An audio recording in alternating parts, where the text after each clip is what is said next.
कर्जमाफीच्या संदर्भात बरीच चर्चा या ठिकाणी झाली। पहिल्यांदा तर अध्यक्ष महोदय, आपल्याला याची कल्पना आहे की कर्जमाफी हा एक परिस्थितीची आवश्यकता म्हणून आपण करतो। कुठल्याही कर्जमाफीने शेतकरी कधी श्रीमंत झाला नाही, तो होऊ शकत नाही। पण त्यावेळी शेतकऱ्याला क्रेडिटवर्दी बनवायचं, जेणेकरून त्याला सावकाराकडे जावं लागणार नाही, हे एक महत्त्वाचं उद्दिष्ट आपल्या कर्जमाफीचं असतं। आणि मी पुन्हा एकदा सांगतो की आम्ही विधानसभेच्या निवडणुकीच्या वेळी हा शब्द दिला होता, आम्ही कर्जमाफी करू। खरं म्हणजे आम्ही 2029 पर्यंत थांबू शकलो असतो, कारण सगळ्या निवडणुका जिंकलो आहेत आम्ही, कुठल्या निवडणुका बाकी नाही आहेत। पण आम्ही तसं केलं नाही। आम्ही ठरवलं की शेतकरी अडचणीत असेल तर त्याला कर्जमाफी दिली पाहिजे, आणि कर्जमाफीचा निर्णय आपल्या सरकारने केला। आता याच्यामध्ये आपण काय काय केलं तर कर्जमाफी असेल, एकवेळ समझोता असेल, प्रोत्साहनपर लाभ असेल। खरं म्हणजे एक गोष्ट मला अजून लक्षात आणून दिली पाहिजे की या कर्जमाफीच्या व्यतिरिक्त दरवर्षी हे सरकार आहे महायुतीचं 25,000 कोटी रुपये वीज माफीची देतं शेतकऱ्यांना। 25,000 कोटी रुपये दरवर्षी हे पैसे भरावे लागतात, हे माफ नाही होत, हे भरावे लागतात दरवर्षी। पहिल्या वर्षी 20,000 कोटी, 22,000 कोटी, 25,000 कोटी हे पैसे आपण भरतो। आणि एकूण जर आपण कृषी विभागाचा आजचा आउटले बघितला, सगळं मिळून वेगवेगळ्या योजना आणि देणारा सबसिडी, तर तो 95,000 कोटी रुपयाचा आहे। 95,000 कोटी रुपये। आणि हा कर्जमाफीचा निर्णय आपण घेतला। आपण राष्ट्रीयकृत बँका, व्यापारी बँका, खाजगी बँका, जिल्हा मध्यवर्ती सहकारी बँक सगळ्यांची बैठक घेतली, आणि या ठिकाणी त्याच्या आधारावर सगळा डेटा घेतला, आणि त्यानंतर मिळालेल्या माहितीच्या आधारावर पुण्यश्लोक अहिल्यादेवी होळकर शेतकरी कर्जमुक्ती योजना आपण तयार केली। आता असं देखील म्हणण्यात आलं की 12-13 हजार कोटीचाच लाभ मिळेल आणि 36 लाख शेतकऱ्यांवर अन्याय होईल। हे विधान पूर्णपणे चुकीचं आहे, हे योग्य नाही आहे। खरं तर 56 लाख शेतकऱ्यांना 36,585 कोटीचा लाभ देणारी ऐतिहासिक अशा प्रकारची योजना आहे। आता मी आपल्या लक्षात आणून देतो, आपल्या काळामध्ये महात्मा ज्योतिराव फुले शेतकरी कर्जमुक्ती योजना तयार झाली होती। यामध्ये केवळ अल्पमुदत पीक कर्ज आणि पुनर्गठित कर्जासाठी 2 लाख रुपयापर्यंत ही योजना तयार केली होती। मात्र पुण्यश्लोक अहिल्यादेवी होळकर मध्ये आपण 2 लाखापेक्षा जास्तही ज्यांची थकबाकी आहे त्यांनाही 2 लाखापर्यंत देतोय। आपल्या योजनेत 2 लाखावर 1 रुपया जरी वर असेल तरी त्याला कर्जमाफी मिळालेली नाही। इथे 2 लाखाच्या वर असेल तरी त्याला आपण ती कर्जमाफी देणार आहोत। आणि आपण जर बघितलं तर महात्मा ज्योतिराव फुले शेतकरी कर्जमाफी योजना जी आहे याच्यामध्ये 32 लाख शेतकऱ्यांना त्या ठिकाणी लाभ मिळाला होता। त्यापैकी बहुतांश शेतकऱ्यांनी पुन्हा कर्ज भरलेलं आहे, काही शेतकऱ्यांनी भरलेलं नाही। आणि म्हणून आपण ज्यावेळेस कर्जमाफीच्या संदर्भात निर्णय करायला घेतला त्यावेळी आपण एक प्रवीण परदेशींची कमिटी तयार केली होती, आणि या कमिटीला आपण काही लॉंग टर्म, काही शॉर्ट टर्म अशा पद्धतीनं काही सूचना द्यायला सांगितल्या होत्या। त्यामध्ये सूचना देत असताना काही लॉंग टर्मच्या दिल्या, काही शॉर्ट टर्मच्या दिल्या, पण एक गोष्ट प्रकर्षाने त्यांनी मांडली। खरं म्हणजे बोलताना रोहितजींच्या ते लक्षात आलं नाही, ते असं म्हणाले की नैतिकतेवर शेतकऱ्यांच्या प्रश्न दिनोट, नैतिकतेवर नाही। त्यांनी त्या ठिकाणी जे मांडलं आहे, महाराष्ट्र एकमेव राज्य आहे की ज्या राज्यामध्ये 17 मध्ये कर्जमाफी, 20 मध्ये कर्जमाफी, 26 मध्ये कर्जमाफी, असं कुठेच झालं नाही। त्यांनी चिंताही मांडलेली आहे की बँकिंग सिस्टीमचं काय होईल।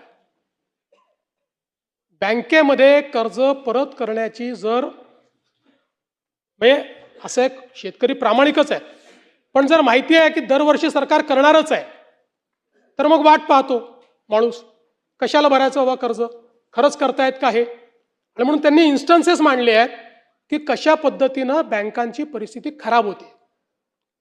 आणि म्हणून त्यांनी हे सांगितलं की काहीतरी डिस्टन्स ठेवा. ज्या लोकांनी कर्जमाफी मिळवली आत्ता नुकतीच किंवा मागच्या कर्जमाफी योजनेत, त्या लोकांना जर पुन्हा कर्जमाफी त्यातले जर काही झाले असतील तर त्या ठिकाणी तुम्ही एक विविक्षित रक्कम त्याकरता भरा. पहिल्यांदा तर त्यांनी सांगितलं की तुम्ही त्यांना घेऊच नका, नाहीतर बँकिंग सिस्टीम कोलॅप्स होईल. पण मग त्यांनी सांगितलं की विविक्षित रक्कम भरा, काही रक्कम त्यांना भरू द्या, म्हणजे मग या ठिकाणी बँकिंग सिस्टीम चालेल. आता मुश्रीफ साहेब या ठिकाणी आहेत. मुश्रीफ साहेब आमच्या मंत्रिमंडळाच्या बैठकीत रोज सांगायचे की लवकर तारीख घोषित करा, कोणी कर्जच भरत नाही. आमच्या कोल्हापूर बँकेमध्ये रेग्युलर कर्ज भरणारे लोक होते, पण कोणी कर्जच भरत नाहीये. तारीख घोषित झाली, बरोबर भरले सगळ्यांनी, नंतरच्या लोकांनी कर्ज, आणि पुन्हा त्या बँकेची परिस्थिती. आज तुम्ही बघा, नागपूरची आमची बँक 90% नागपूरची बँक मागच्या घोट्यात बुडली. आज शेतकऱ्यांच्या तुलनेत सगळ्यात कमी जर कर्ज कुठे मिळत असेल तर ते नागपुरात मिळतं, कारण बँक नाही आहे. जिथे जिथे बँका बुडल्या त्या त्या ठिकाणी ही परिस्थिती तयार झाली.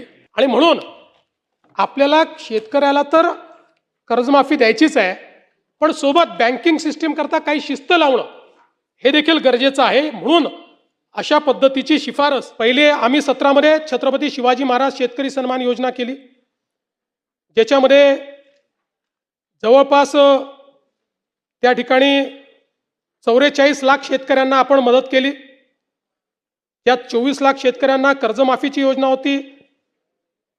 4.27 लाख शेतकऱ्यांनी एक वेळ समझोता केला. 14,89,000 शेतकऱ्यांना आपण प्रोत्साहनपर पैसे दिले. आणि मग जेव्हा महात्मा ज्योतिराव फुले शेतकरी कर्जमुक्ती योजना आली, त्यावेळी रोहित पवारजी, आपली माहिती चुकीची आहे, 2017च्या योजनेमध्ये लाभ मिळालेल्या, म्हणजे छत्रपती शिवाजी महाराज योजनेत लाभ मिळालेल्या शेतकऱ्यांना 2019च्या कर्जमाफी योजनेतनं वगळण्यात आलं, देण्यात नाही आलं, हे वगळण्यात आलं. त्यामुळे या ठिकाणी 17ला लाभ मिळालेल्या शेतकऱ्यांना महात्मा ज्योतिराव फुले कर्जमुक्ती योजनेत लाभ मिळालेला नाही, त्यांना वगळलेला आहे. म्हणून आपल्याला मिळालेली माहिती वस्तुस्थिती दर्शक नाही आहे. एवढंच नाही, 2008 साली देशामध्ये कर्जमाफी झाली, त्यानंतर 9 मध्ये आपण आणली महाराष्ट्रामध्ये, 8 नंतर. आता 9 मध्ये देखील आपण ज्यावेळेस आणली त्यावेळेस 8च्या माफीमध्ये जे समाविष्ट होते त्यांना आपण वगळलं, आणि इतरांना आपण 20,000पर्यंत त्या ठिकाणी मदत केली. मर्यादा जी होती ती 20,000ची मर्यादा होती. जवळपास 34 लाख शेतकऱ्यांना 4,000 कोटी रुपये आपण 2009 साली दिले होते. आणि म्हणून हे काही पहिल्यांदा झालेलं नाहीये. या प्रत्येक वेळी लगतची जी कर्जमाफीची योजना आहे, त्या कर्जमाफीच्या योजनेतल्या जे पात्र झाले आणि ज्यांना लाभ मिळाला त्यांना वगळण्यात आलेलं आहे. आणि आपण जर बघितलं तर याच्यामध्ये परतफेडीच्या संदर्भातही हे जे टाकण्यात आलं की 2026 आणि 27ला पैसे परत केले पाहिजे, याच्या मागचा उद्देश हाच होता की आपण ज्यांना प्रोत्साहन देतोय, प्रोत्साहन घेत असताना त्यांनी पुढे नीट कर्ज भरलं पाहिजे, या दृष्टीनं आपण या ठिकाणी अशा पद्धतीची योजना केली होती. मला खरं म्हणजे मी तिन्हीचा चार्ट या ठिकाणी तयार केलेला आहे. आपल्या लक्षात येईल, आत्तापर्यंतच्या योजनांमधली सगळ्यात मोठी योजना ही यावेळची कर्जमाफीची योजना आहे. टाळ्या याच्यानंतर वाजवा. सातत्याने या संदर्भात अटी शर्ती आहे तशी मागणी होत होती. आज जवळपास आमच्या रणधीर सावरकरांच्या नेतृत्वात महायुतीचे सर्व आमदार मला भेटले आणि त्यांनी सगळ्यांनी मागणी केली की ही 50,000ची अट तुम्ही काढून टाका. त्यावेळी त्यांनाही मी आकडेवारी दाखवली. मी त्यांना हे सांगितलं की अट काढल्याने आमच्यावर 3-4 हजार कोटीचा भुर्दंड येईल. फार येईल असं नाही, 4,000 कोटीचा येईल, 5,000 कोटीचा येईल, पण शिस्तीचा भाग म्हणून आणलेली आहे. मी त्यांना दाखवलं की समजा 1 लाखापर्यंत नेली तर 2 लाखच शेतकरी असे राहतात की ज्यांच्यावर त्या ठिकाणी त्यांना याचा फायदा मिळत नाही. पण तरी देखील सगळ्यांचं मत होतं की 2 लाखच शेतकरी का सोडतात. केवळ त्याच्याकरता शेतकऱ्यांमध्ये अशी भावना होईल की कोणाला ठेवलं आणि कोणाला वगळलं. त्यामुळे मी आर्थिक शिस्त सांगत होतो आणि ते लोक मला हे सांगत होते की आपण व्यापक विचार केला पाहिजे आणि शेवटी लोकशाही आहे. त्यामुळे लोकशाहीमध्ये त्यांचा व्यापक विचार मी मान्य केला.